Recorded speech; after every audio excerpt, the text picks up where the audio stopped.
when I'm watching Wemby, it's like watching Shaq, where I'm like, the dimensions of that are the human body not making it fair. That's too good. You can't have someone out there who's making the world's greatest athletes all look like they're sixth graders. There's a distortion of the physical body that makes it so that person is going to be someone who feels unfair. Yeah. I and never this was say coming that. At you like a hurricane. And you were all just like, look how fun. He's a monk. This is great. No, he is. He's destroying the game you love.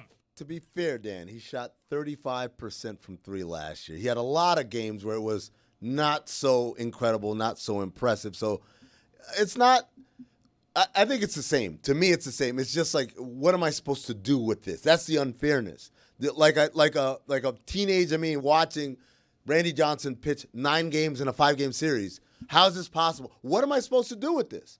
And everything has zero fatigue or anything. He's hit 99 every single time. The same thing with Wembanyama. It's like, it's not perfect all the time, but enough of the time, it's perfect enough to make you feel helpless. And that's what Shohei Ohtani does. He can go 1 for 17 and have 8 strikeouts. And I guarantee you, there's not a single pitcher who faces him like, this dude is whack.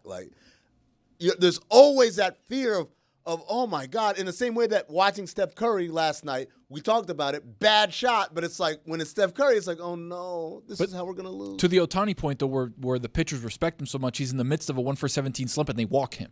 Yeah, to get to Mookie Betts. Right, it's like, oh, you're going to walk me to get to another guy who's probably a Hall of Famer in a couple of years too. Think about how crazy that is. I am saying that the level of mastery is the same, but I view baseball. Tell me if I've got this wrong. Because I understand what you guys are saying. Ohtani's previous game before that playoff game that was the best playoff game ever played was against the Marlins when he broke all sorts of records and had some 10 RBI game with 3 or 4 home runs, one of them hit off an infielder. But it's like the greatest offensive game you have ever seen. That is correct. That is not what Wemby is doing.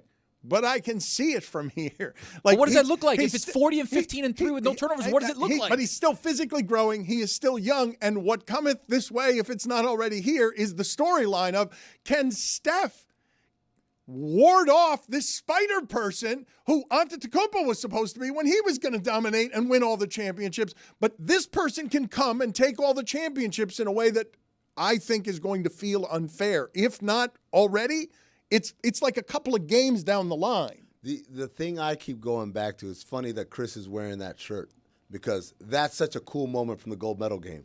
That's not the coolest moment, though. The coolest moment is still the 3 that he hit over Wembanyama and that shot that we have. It's one of the great photos of all time. It's a great photograph. They should find it. It looks really Photoshop. It doesn't look real. Well, but God almighty, when you talk, about symbolically where it is that survival of the fittest happens in sports, Steph Curry will forever be loved because what he does physically makes no sense in that sport. It requires a precision that he has not been gifted the way Wembanyama has been gifted a body that is wholly unfair. But at the same time, you know what that picture also represents?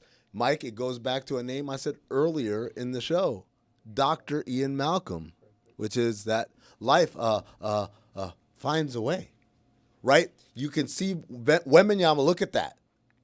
That ball is gone, and look at Wembanyama. Look at the size of his hands. It's just crazy. But here's the thing.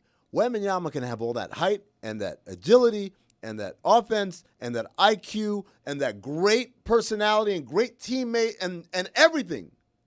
And he still can be bested by a dude who looks like a regular guy when we're watching him on TV. Can we all just, I want the majesty of this photograph, just look at Steph's eyes, and that is not the trajectory of a jump shot. No. He's looking into the cosmos. He can't see the hoop from there. He's not looking at the hoop.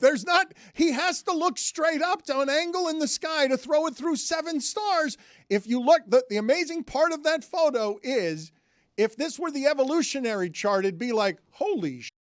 Be kidding me. I've got to conquer the sport by getting over the greatest form of human evolution there has ever been in athleticism. Draw a line straight from his navel to Steph Curry's eyes.